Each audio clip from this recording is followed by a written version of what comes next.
ನರೇಂದ್ರ ಮೋದಿ ಅವರು ಹೇಳ್ತಾರ, ನಾ ಕಾವುಂಗ ನಾ ಕರೆದುಂಗ. ಆದ್ರೆ ಈ ಸರ್ಕಾರದ ಸಿದ್ದರಾಮಯ್ಯ ಹೇಳ್ತಾರ, ಮೈಬಿ ಕಾತವು ತುಂಬಿ ಕಾವು. ವಾಲ್ಮೀಕಿ ಹಗರಣ ಇರಬಹುದು, ಇವತ್ತು ಈಗ ಚಾಲ್ತಿಯಲ್ಲಿ ಇರ್ತಕ್ಕಂಥ ಅಬಕಾರಿ ಹಗರಣ ಇರಬಹುದು, ಯಾವ ಹಗರಣದಲ್ಲಿ ಕೋಟಿ ಕೋಟಿ ಲೂಟಿ ನಡೆಯುವಂತ ಕೆಲಸ ಆಗ್ತಾ ಇದೆ. ಆರೋಪಗಳ ಒಂದು ಭಯಾನಕ ಆರೋಪಗಳ ಬಂದಾಗ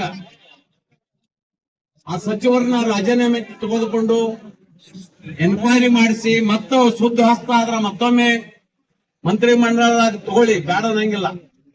ನಮ್ಮ ಸರ್ಕಾರ ಹೆಂಗ 4 ಮಂದಿ 4-5 ಜನರನ್ನ ತಕ್ಷಣ ರಾಜೀನಾಮೆ ಕೊಡಿಸುವಂತ ಕೆಲಸ ನಮ್ಮ ಹೈಕಮಾಂಡ್ ಮಾಡಿದೆ. ನಮ್ಮ ಆಗಿನ ಮುಖಂಡರಾದ ಈಶ್ವರಪ್ಪನ ಹಿಡ್ಕೊಂಡು.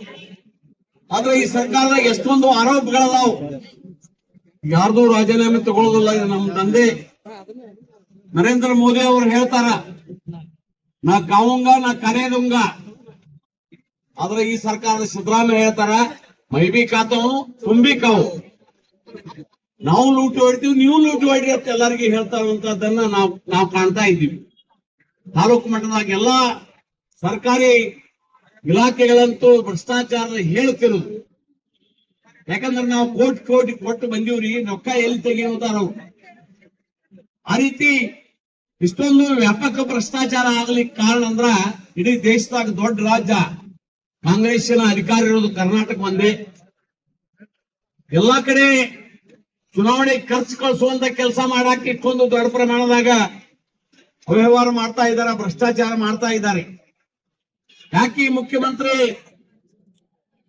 ಒಂದು ಆರೋಪಿತರಾದ ಸಚಿವರನ್ನ ರಾಜೀನಾಮೆ ತಗೊಳಂಗಿಲ್ಲ ಅಂದ್ರ ಅವ್ರದ್ದು ಇದ್ರಾಗ ಪಾಲ ಅವರೇ ಮಾಡ್ಲಾಕ್ ಹಚ್ಚಾರ.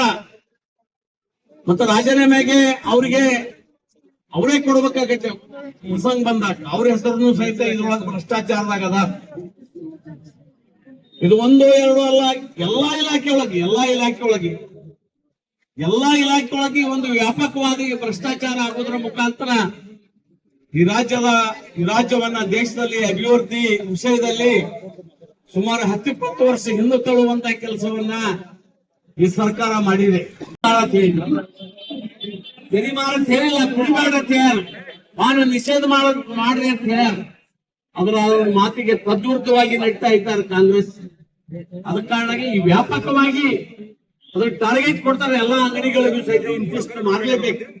ನೀವು ಹೆಂಗ್ ಮಾಡ್ತಾರೋ ಗೊತ್ತಿಲ್ಲ, ಯಾರು ಕುಡಿಯೋ ಮನೆಗೆ ಹೋಗಿ ಸುಳಿ ಬರ್ರಿ, ಅದರ ನೀವು ಟಾರ್ಗೆಟ್ ಮುಟ್ಟಬೇಕನ್ನುವಂತ ರೀತಿಯನ್ನ ತಂದಿದ್ದು ಅಕ್ಷಮ್ಯ ಅಪರಾಧ ಅನ್ನುವಂಥದ್ದನ್ನ ಈ ಸಂದರ್ಭದಲ್ಲಿ ನಾನು ಹೇಳ್ಬೇಕು. ಎಲ್ಲಾ ಭ್ರಷ್ಟಾಚಾರನು ಸಹಿತ ಟಾರ್ಗೆಟ್ ಕೊಟ್ಟರು, ಅದಕ್ಕೂ ಇಂತಿಷ್ಟು ಕೊಡ್ಬೇಕಂತ. ಅದು ಸಹಿತ ವ್ಯಾಪಕವಾಗಿ ಭ್ರಷ್ಟಾಚಾರ ಆ ಇಲಾಖೆಯಲ್ಲಿ ನಡೀತಾ ಇದೆ.